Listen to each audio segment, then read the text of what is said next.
warahmatullahi wabarakatuh. Yang saya hormati tim penilai uji kinerja PPG Mapel Fikih Batch 1 UIN Dato Karama Palu.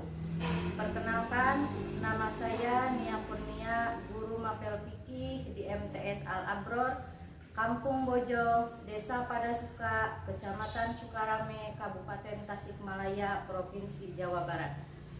Pada saat ini saya sebagai mahasiswa PPG Mapel Fikih Batch 1 tahun 2025 dari Kabupaten Tasikmalaya kuliah di UIN Dato Karama Palu dengan NIM 2517102, yaitu membuat video pembelajaran di dalam kelas. Dan insya Allah pada hari ini Kamis tanggal 8 Mei 2025 akan melaksanakan pembelajaran bidang studi fikih di kelas 7 dengan materi rukun sholat. Sekian perkenalan dari saya. Wassalamualaikum warahmatullahi wabarakatuh.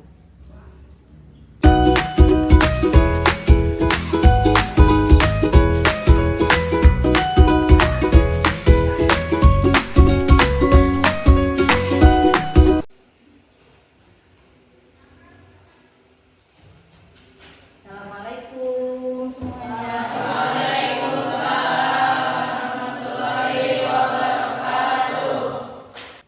Apa kabar semuanya? Anak-anak sekalian, sebelum kita belajar kepada materi yang selanjutnya, mari kita berdoa sebelum belajar. Siapa yang akan memimpin doa? Ya. Silakan Agus pimpin doa. Mau di depan atau duduk? Duduk saja.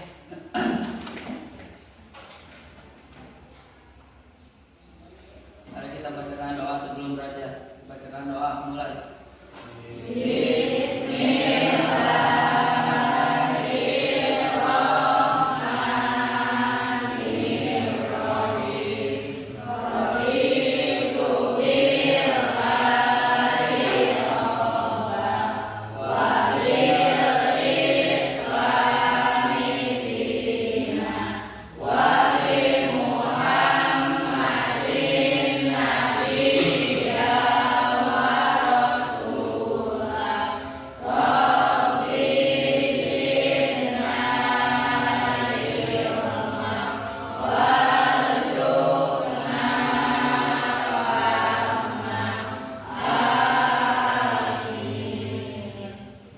Sebagaimana telah biasa kita lakukan setiap harinya, sebelumnya mari kita bacakan surat Ad-Duha bersama-sama. Diawali dengan ta'awudz. A'udzu billahi minasy syaithanir rajim. Bismillahirrahmanirrahim.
Selanjutnya Ibu akan mengabsen. Hari ini siapa yang tidak masuk sekolah?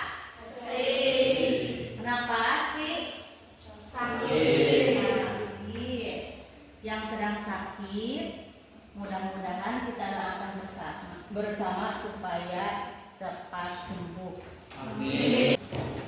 Iya. Sebelum melanjutkan kepada materi, maka Ibu akan cek semangatnya dulu. Apakah masih semangat? Iya. Tepuk semangat. Ya,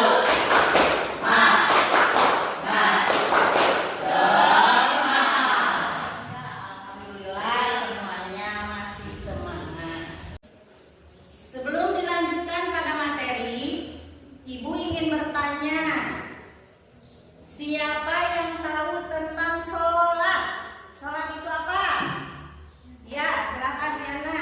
Sholat adalah ucapan atau perbuatan yang diawali dengan takbiratul ihram dan diakhiri dengan salam. Nah, ya, betul? Betul. Ya, jadi sholat itu adalah ucapan dan perbuatan yang diawali dengan takbiratul ihram dan diakhiri dengan salam. Anak-anak, sekarang kita akan membahas tentang sholat. Siapa yang tahu tentang pengertian sholat? Sholat adalah ibadah wajib bagi umat muslim yang sudah balik dan berakal. Sholat juga merupakan salah satu rukun Islam yang kedua setelah membacakan 2 kalimat syahadat. Bahkan ada hadis menjelaskan bahwa sholat itu tiangnya agama. Selanjutnya ada hadis yang menjelaskan bahwa sholat itu tiangnya agama. Bismillahirrahmanirrahim. As-sholatu imaduddin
idza qadaytumus sholata fadhkurullaha qiyaman wa qu'udan wa 'ala junubikum.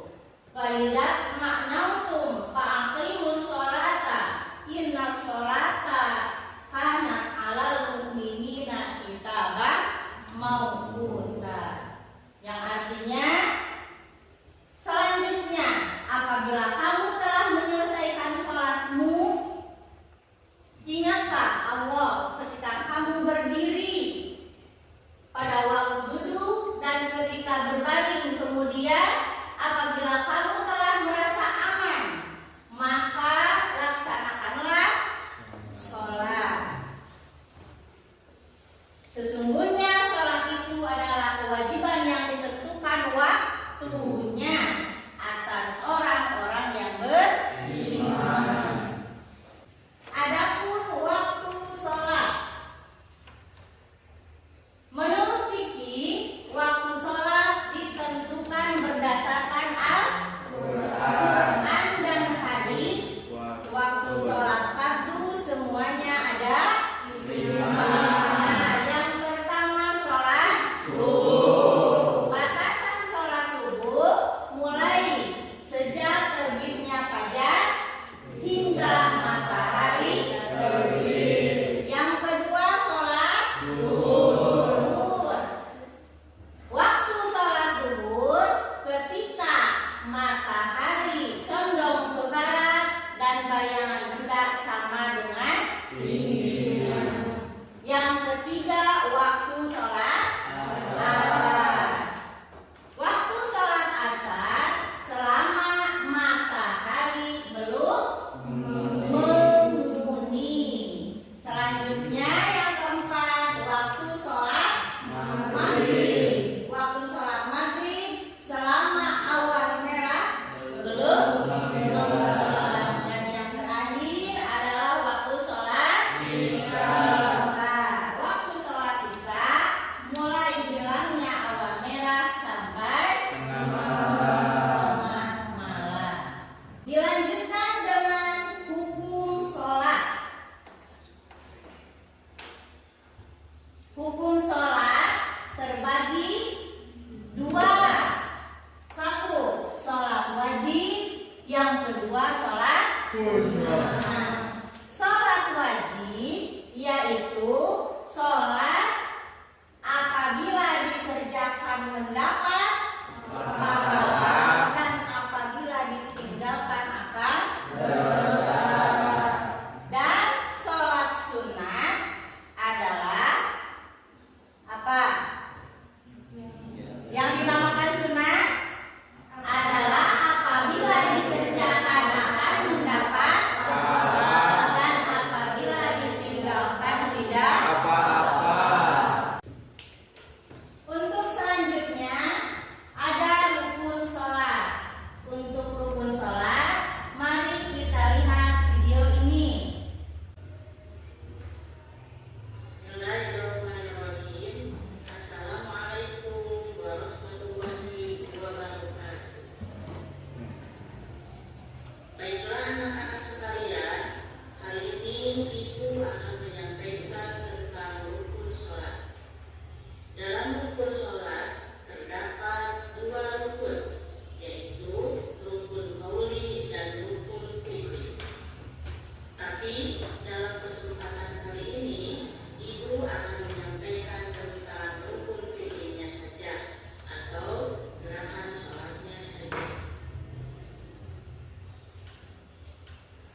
Selanjutnya, membaca doa tidak dan disertai dengan tumaninahnya. Yang keenam, gerakan sujud sambil membaca bacaan sujud. Ini juga disertai dengan tumaninahnya. Dilanjutkan gerakan ketujuh, duduk di antara dua sujud sambil membaca bacaan duduk di antara dua sujud, disertai dengan tumaninahnya. Gerakan kedelapan, duduk tasyahud awal sambil membaca bacaan tasyahud awal dan tentunya disertai dengan tumaninahnya.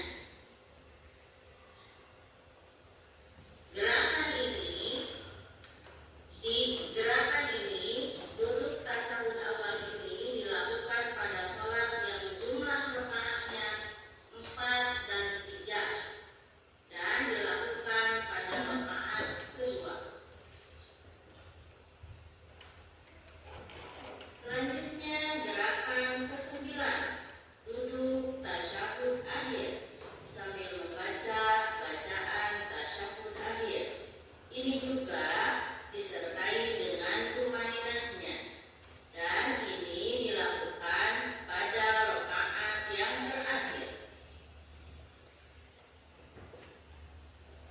Kemudian setelah duduk tasyahud akhir, sholat diakhiri dengan salam sambil mengucapkan Assalamualaikum warahmatullahi wabarakatuh. Gerakan memalingkan muka ke sebelah kanan lalu memalingkan muka ke sebelah kiri. Demikian urutan gerakan sholat. Anak-anakku sekalian, kiranya pertemuan kali ini dicukupkan sekian. Billahi taufiq wal hidayah. Wassalamualaikum warahmatullahi wabarakatuh. Alhamdulillah, materi sudah selesai. Dan selanjutnya mari kita lanjut pada sesi diskusi. Nah, silakan ya dibagi kelompoknya sesuai kelompok yang sudah biasa.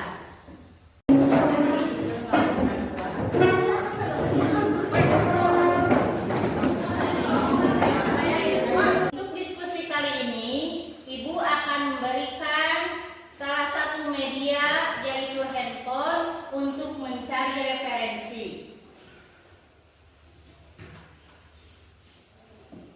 Selanjutnya nanti kalian catat dalam kertas dan dibacakan secara berkelompok. Pertanyaannya, apa isi kandungan dari surat An-Nisa ayat 103?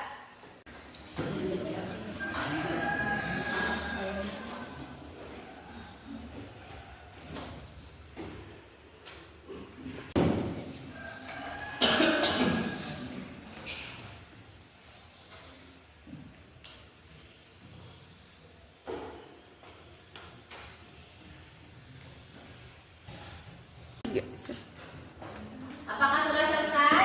Sudah.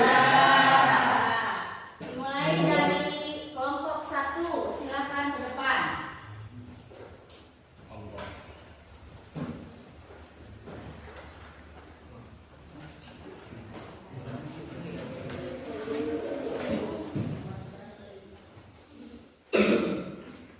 Menurut referensi yang kelompok kami temukan, bahwa kandungan surat An-Nisa ayat 103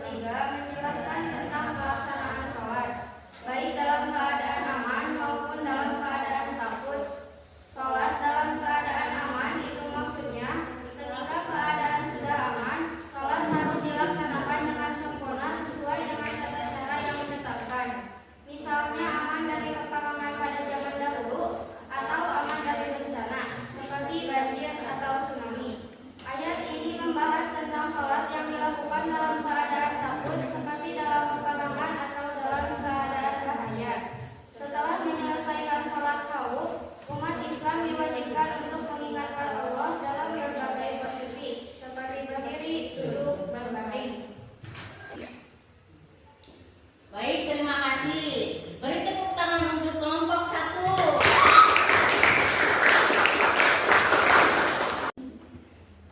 Selanjutnya untuk kelompok 2, silakan ke depan.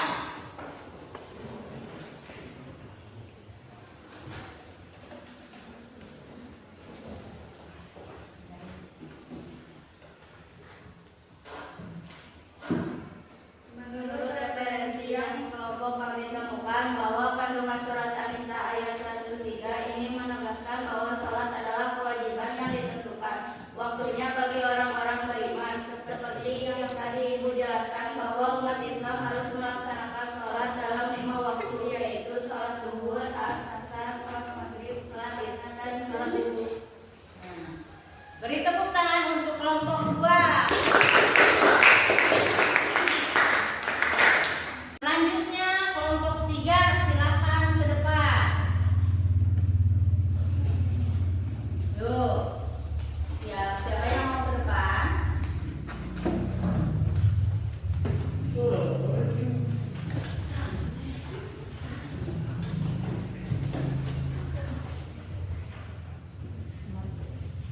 Menurut referensi yang kami temukan, surat An-Nisa ini juga menjelaskan bahwa pentingnya mengingat Allah Subhanahu wa Ta'ala. Ayat ini mendorong umat Islam memperbanyak zikir kepada Allah dalam berbagai keadaan dan posisi, termasuk saat berdiri, duduk, atau berbaring. Selain itu, ayat ini mengingatkan bahwa sholat adalah kewajiban yang harus dipenuhi oleh umat Islam dan bahwa Allah senantiasa hadir dalam kehidupan mereka. Ya, terima kasih. Beri tepuk tangan untuk kelompok 3.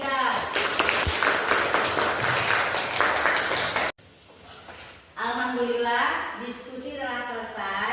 Untuk memantapkan pemahaman ini, siapa di antara kalian yang ingin bertanya? Saya Bu. Silakan. Apa hukumnya apabila kita melaksanakan sholat lalu ada salah satu rukun sholatnya yang tertinggal? Maka hukumnya batal atau tidak sah, karena dalam rukun sholat harus dilaksanakan semuanya. Paham? Alhamdulillah, materi telah selesai. Kesimpulannya, sholat adalah salah satu kewajiban yang harus dilaksanakan oleh kita sebagai umat muslim, sebagaimana dalam hadis dikemukakan yang berbunyi sholat itu tiangnya agama. Barang siapa yang mengerjakan sholat berarti mendirikan agamanya, dan barang siapa meninggalkan sholat berarti dia meluluhkan agamanya. Sebagaimana kita telah ketahui bahwa sholat itu ada 5 waktu. Yang pertama sholat, yang kedua sholat, yang ketiga sholat, yang keempat sholat, yang terakhir sholat subuh. Alhamdulillah, materi hari ini sudah selesai. Mari kita tutup dengan doa. Siapa yang akan memimpin doa? Saya doa sesudah belajar. Di